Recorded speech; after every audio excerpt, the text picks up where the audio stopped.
Hey everybody. So this is round 3 in the Shaz Ranall N Baer discussion. I'm really surprised that we've gotten to part 3, but Shaz isn't ready to give up on this. I'm not sure why he considers this to be so important. It's pretty obvious that a lot of the claims that he made, like that Ranall N Baer was influential in the New Age community, that Ranall N Baer could have made more money as a New Ager compared to being a Christian. That Ranall N Baer and ex-cultist stories like them are genuine, that those things have been thoroughly debunked. But we're going into part 3 now because, well, I think Shaz is being a little disingenuous in the way that he's handling this. And that is that he's kind of skating around the subject at this point and not really hitting on what he should be hitting on when it comes to the points. I had a very thorough video, like half an hour long, so I'm really surprised that we're getting into part 3 here, and I apologize for that, and I apologize for the length. But I will comment on some of the things that he said that I consider to be disingenuous. Now, there are some Christian preachers out there, to be sure, who do indeed make a lot of money. I think of Benny Hinn, I think of Kenneth Copeland, I think of people like that. Now, those kind of people, you will find that a lot of Christians tend to distance themselves from.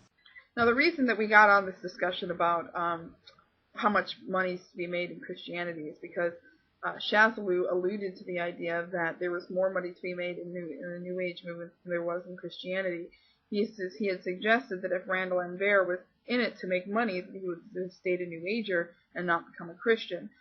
That's absolutely ridiculous, because if you think about the amount of money that's made in the New Age versus the amount of money that's made in Christianity, there's no comparison. And even Shaz agrees in this clip that there are many pastors who make a lot of money, and that they are somewhat dishonest about it. So I'm not sure why, Ranall N Baer is considered to be completely honest, and yet there are people out there like Benny Hinn and Kenneth Copeland which aren't honest. But really, Benny Hinn and Kenneth Copeland are kind of off the subject, because they're not the type of ministers that I was speaking about. The type of ministers that I was speaking about are the people that focus, the main focus of their ministry is the New Age movement, the pagan movement, the occult movement, witchcraft, and so forth and so on. Many of them will claim to have been ex-occultists, ex-witches, ex-pagans, so forth and so on, or they make disparaging remarks and lies about the pagan movement in order to gain rapport with their audience and gain notoriety. For example, the clip that I left about Bobby Connors, and the name that I mentioned, which is Carol Kornacki, who is an obvious fraud, who's made several false claims about her own experiences as a witch, and also made several bad historical accounts when it comes to the origins of paganism and witchcraft. So this whole idea that about Benny Hinn and Kenneth Copeland, I'm not really sure how we got to that segue, because they don't really have much to do with the original comment, which was people who claim to be ex-occultists or disparage the occult, paganism, the witchcraft, and the New Age in order to be considered having notoriety within the movement. And of course, notoriety can lead to money. It doesn't always lead to money, but it can lead to money. And so to me, that was my original theory. I'm not really sure where Kenneth Copeland and Benny Hinn came into the picture. Now, it's not really the kind of career choice that comes to mind when you think about making money. It's certainly not the type of career choice I would choose, but to say that people haven't chosen it is absolutely ridiculous. We do know that people have chosen it. For example, Mike Warnke, who is a supposed ex-high priest in the satanic, in Satanism, but was found to be a fraud, and he sold books, and he went out and did speeches and lectures and stuff like that, made lots of money, and then was found to be a fraud.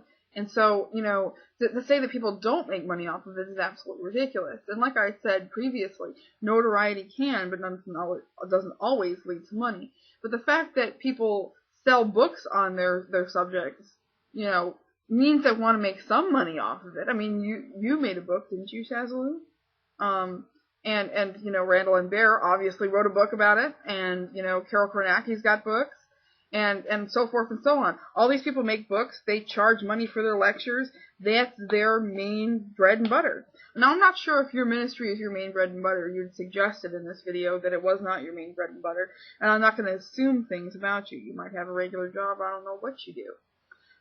It seems to me that you might be a college graduate, so, hopefully you can get some kind of job, and I realize that the economy is bad in the UK as it is here, so hopefully you're able to put food on the table for your family. I wouldn't wish any ill on you, but, the idea that you haven't gained any notoriety off your own story is absolutely ridiculous. You have your own Wikipedia entry. But the average pastor, the average Christian, who's running a church, who's just trying to live his life, live his faith, shepherd his flock, he doesn't make any money. I'm not sure why Shaz made the mention that, regular preachers don't make that much money. I acknowledge that. I've never made a statement saying that the average Christian preacher is making lots of money off their ministry. In fact, many of them have other jobs. A guy that, my boyfriend Chris knows, Randall. He's a pastor, has an online ministry. He also works a third shift job. Poor guy probably works a lot of hours, and he's not living this grandiose life that some of these pastors are doing. And I realize that there's genuine Christians out there, but my whole point of bringing this up was to show you that there's money to be made in Christianity, just like there's money to be made in the New Age movement, money to be made in paganism, money to be made in the cult, and so forth and so on.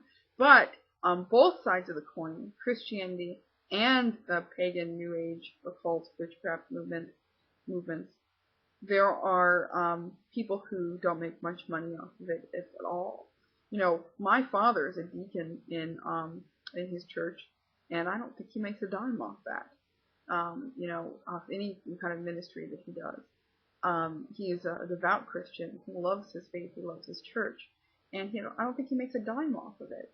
And I'm not here to suggest that all Christians are out to make money.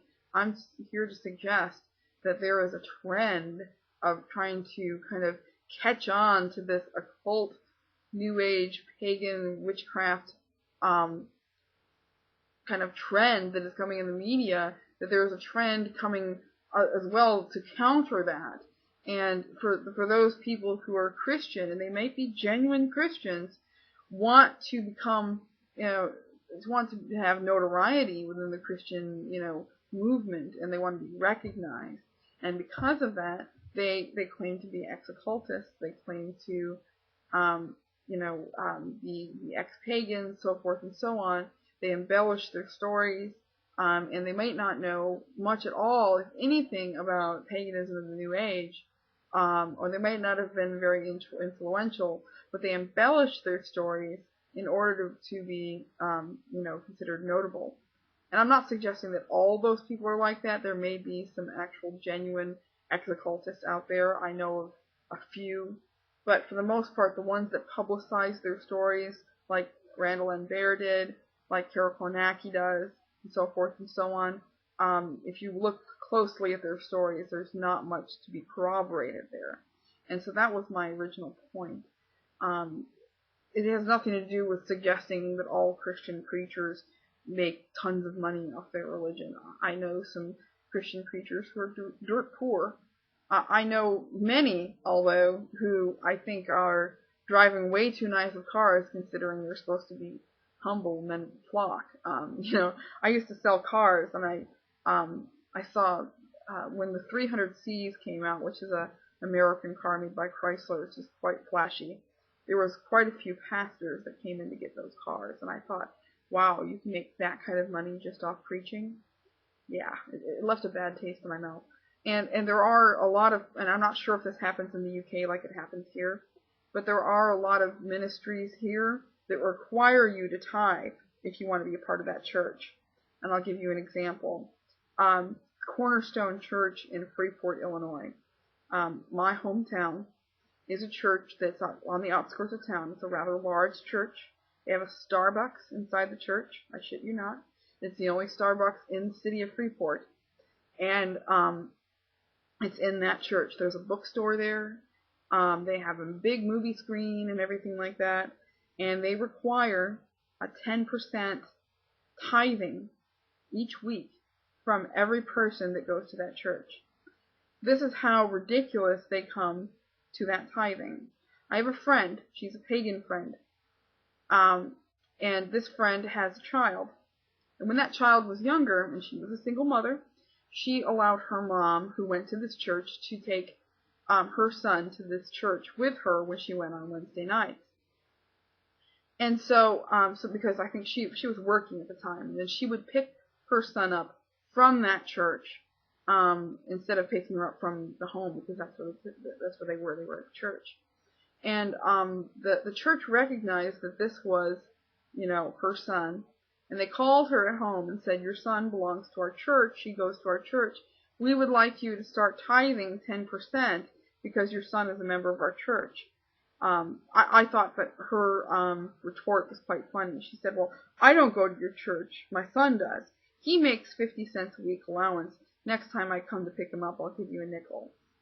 And so the ridiculousness of trying to get money and things like that does happen, quite common within the Christian community. And I would say that it happens much more often in the Christian community than it does in the pagan community. Yes, there are people in the pagan New Age witchcraft occult movements that are out there to make money, but I see it much more frequently within the Christian community than I do within the New Age community. And I could, that's just one example of charged, required tithing.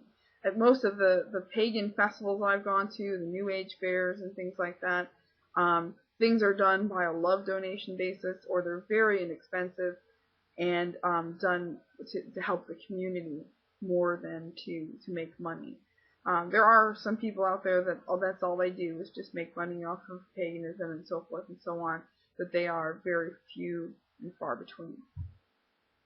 She mentions that I talk about Ranall Baer sailing the crest of a wave of New Age involvement, and then she quickly goes into saying that it wasn't the crest of a wave of the New Age movement in the 1980s, but rather it was earlier. And you would see that what he was saying there was that he was sailing the crest of the wave of New Age involvement in his career, personally.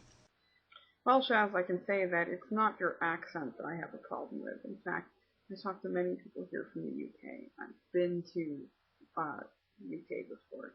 I have no problem with the British accent. In fact, I rather find it appealing. I like the way that you speak. It's one of the reasons why I tolerate some of the videos that you have. And you'll find this among Americans that there was actually a study done that suggested that people with a British accent can actually gain the attention of Americans more than the American accent can. And I'm not sure if this goes both ways, but no, it doesn't have to do with your accent. In fact, you had made no mention that Ranall Baer had said this when you made the comment. You said Ranall Baer was riding the crest of the wave, the New Age movement. You did not say he was riding the crest of the wave of his career. So to say that I was misinterpreting you was really not correct. I was interpreting what you said, because that is what you said.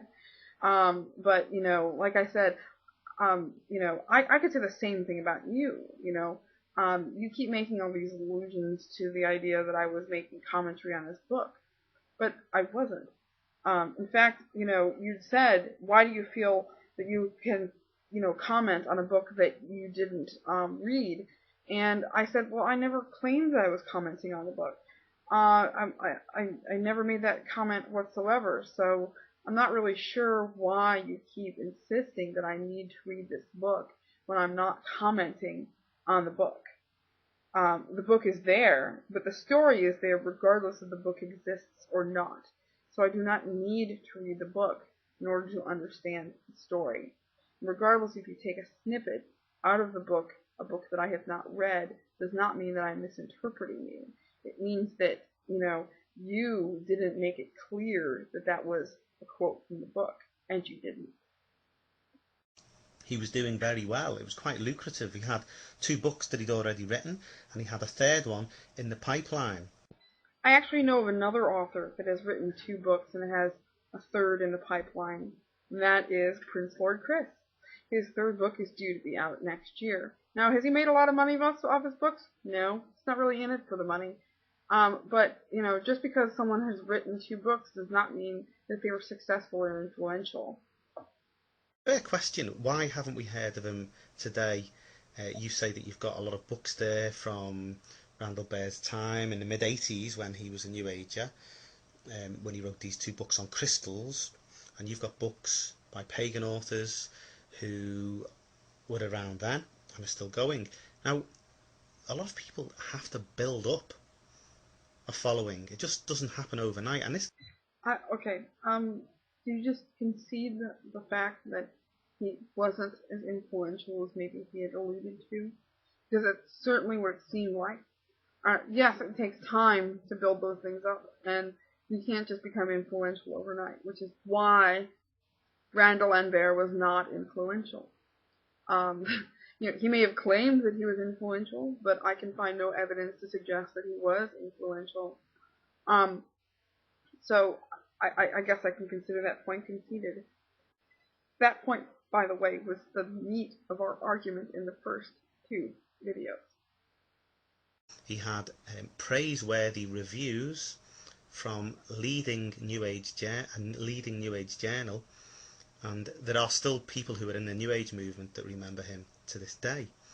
So I'm not sure why this is getting mentioned again, because in your last video you mentioned 1 publication and 1 friend on the internet, and that does not an influential person make. You've already been through that. So, just because he wasn't as influential as those people that you've mentioned, it certainly doesn't mean that he was not influential at all. Nor does it mean that he wasn't a leader. Now, there are lots of different kinds of leaders and people who have influence in the world and in various communities and subcultures. I'm sure there's many people in the New Age community or in the pagan community that neither you or Chris have heard of. Now, of course, Shaz, if we want to get philosophical about it, everyone that gets out of their house every day and talks to somebody or has a sphere of influence, right? But that doesn't make someone give them the authority to be considered influential within the New Age movement. The New Age movement is a large group of people. And to claim that you are an influential part of that movement is a bold statement, one that he cannot corroborate, and neither can you. You've not been able to prove that to anyone. I agree that there may be influential people that I may not have heard of, but we're not just talking about me anymore. If you check the comments on my last 2 on the last 2 videos on this subject, you'll find people who've been in the movement, been part of the New Age, the occult, the pagan, witchcraft movements way longer than I have. Tannhaus, Peter Fenn, by the way, who doesn't agree with me most of the time. They both have been in the movement way longer than I have been, and neither one of them has heard of them either. So we're not just talking about me or Prince Lord Chris. We're talking about, I haven't been able to find 1 pagan, New Ager, occultist, anybody on YouTube who's heard of him.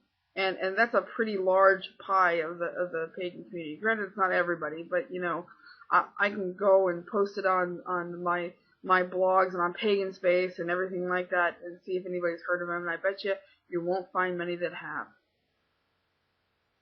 And this is what happens, by the way, when people outside of our community try to make statements about our community. They end up making themselves look foolish. Because, you can't tell people within a certain community who's influential within their community. It doesn't work that way. We know who's influential and who's not. We do. Many of us, we read a lot. And so, the whole idea that you can sit here and still try to claim that this guy was influential, get off it, man. He wasn't influential. He's not influential. And it's really starting to sound petty. I'm sorry, but it is. Now, with regards to the statement that was made in the video that nothing in the New Age movement is free, that's what Ranall Baer says in his book, and in fact he goes on to say everything has its price tag. Now, I'm sure that he could have just been generalising there, and I'm sure if we look hard enough that we can find individuals or even groups of people in the New Age movement that do indeed offer their services for free. But now, I've been to some of these New Age fairs, and I've seen people offering their services, and it's not long before you see that money is starting to change hands. Now, Shazlu, I know that you claim to have been an ex-cultist, and I realize that you may have been to a few events, but I think I've been to a few more than you have. And being that my spectrum of influence is a little bit larger, I'm also going to tell you that I have also helped produce these events. And there's many times where we don't charge at all. And yes, there are some people who do charge for services and make a living off their services, as I had said before. And there's nothing wrong with charging, asking for energy, for example. If someone is using their expertise and their energy in a certain field, I don't see a problem with somebody charging for that. But when it comes to imparting knowledge and doing things like that, we try to keep fees to a minimum. And I'm not going to tell you that there aren't people out there that charge $1 a minute for what they do, because I've seen it. I've also seen, like I said, churches that require tithing. And so, like I said, both communities are guilty of this. But for Baer to suggest that nothing in the New Age movement is free is him pandering to a Christian audience. This is obvious bunk. You can't make a statement like that and back away from it, because people who are actually in that movement and in, kindred movements are going to call you on it. And granted, this is not your statement, it is Ranall N Baer's statement, but you use it to pose an argument, and I'm calling you on it. There are not just introductory free things within the New Age movement. I will agree with you that there are people who charge and will sometimes give you an introductory free tarot reading or something like that. But there are more and more organizations, and there have been organizations that give free, not just free, spiritual energy and spiritual works and stuff like that, but also, for example, Circle Sanctuary has their own legal defense fund. I mean, seriously, the whole illusion that you're trying to make that somehow the New Age movement is very predatory is just, adding to this whole idea that you're just here to bash us. It's ridiculous. And the more that you say things like this on something that you know virtually nothing about, the more you look foolish. Now, Shazlu uses Reiki as an example of an art that is very costly. Now, first of all, I don't know about in the UK, but here in the United States, Reiki is practiced at hospitals. The Children's Hospital in Madison, Wisconsin has Reiki therapists for children, and they bill to insurance. They do not charge the person coming to get the service. They will bill to your insurance for that service. Number two, Reiki isn't really a New Age therapy, is it? Reiki is an ancient art that comes from Japan, so calling it New Age isn't really very genuine. And number three, you're talking about somebody who's performing a service on you. If you went to a massage therapist of any kind, and they gave you a massage and you felt very relaxed and they performed a service for you, would you expect that for free? I mean, somebody's doing a job for you, would you expect that for free? No, you wouldn't. But there are a lot of things that are offered for free when it comes to the New Age movement, when it comes to lectures and healing and things like that. There are a lot of people who offer those services for free as well. But Reiki, is more of an individual thing, and people who spend the time and energy to get certified in that are going to, charge for their services, because like any other massage therapist would charge for their services, Reiki is a service that they perform on you, and it's not like you need a Reiki treatment, it's a luxury. So of course, most people are going to get charged for it. But at the same time, there is medicinal value to that service that's, been proven to the point where Madison Children's Hospital uses that service and bills to insurance. So you don't always get charged for your Reiki. Sometimes it goes to your insurance company. But at the same time, you guys have a completely different insurance policy than we do. I wish ours was more like yours. But in your society, if Reiki was recognized by the hospitals there, you would get it for free.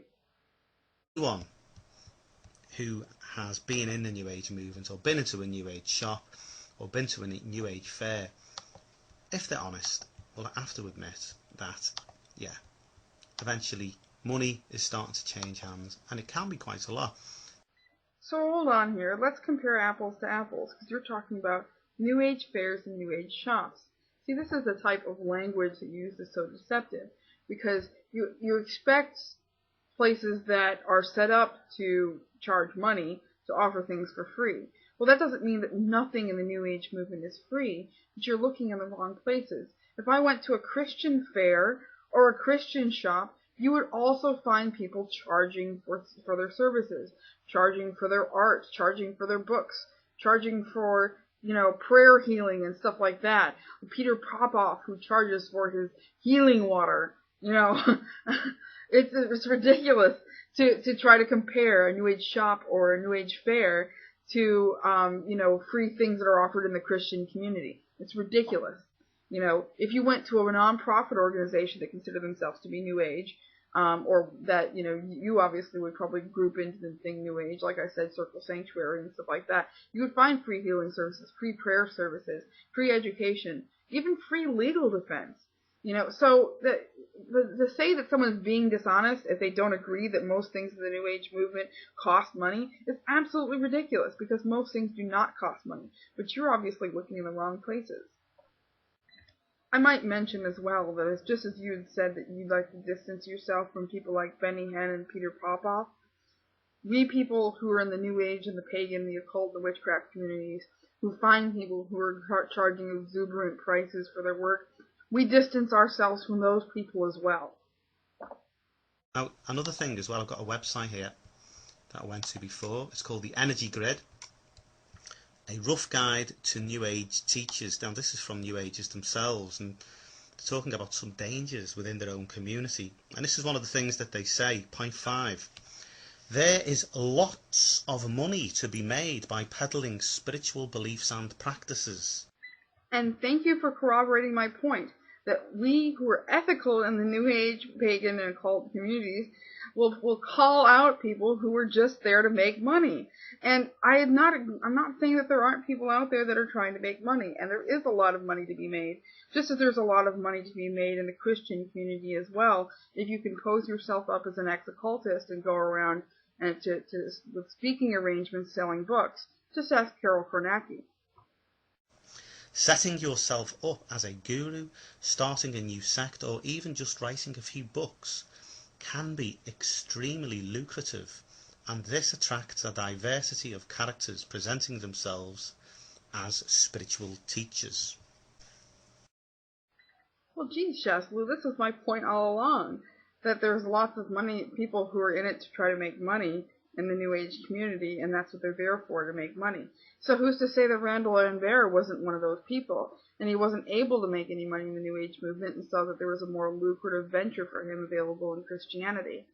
I'm not saying that there aren't people out there to make money in the New Age community. I've never denied the fact that there is. What I did deny is the idea that the entire New Age community, as Ranall N Baer suggests, is out there to make money, and that nothing in the New Age community is free. That's ridiculous. And anybody who would make that statement is obviously pandering to a different audience, a Christian audience, trying to get rapport, trying to build rapport for an audience that he wants to make money off of. And he did make money off of them. He wrote a book, and he probably went around and talked about his quote-unquote occult experiences and New Age experiences. So to act as if, that my idea isn't feasible, that Ranall N Baer wasn't just in it to make money, is absolutely ridiculous. You yourself corroborate that in the things that you're saying. Anyway, on to part 2. Sorry about the length once again.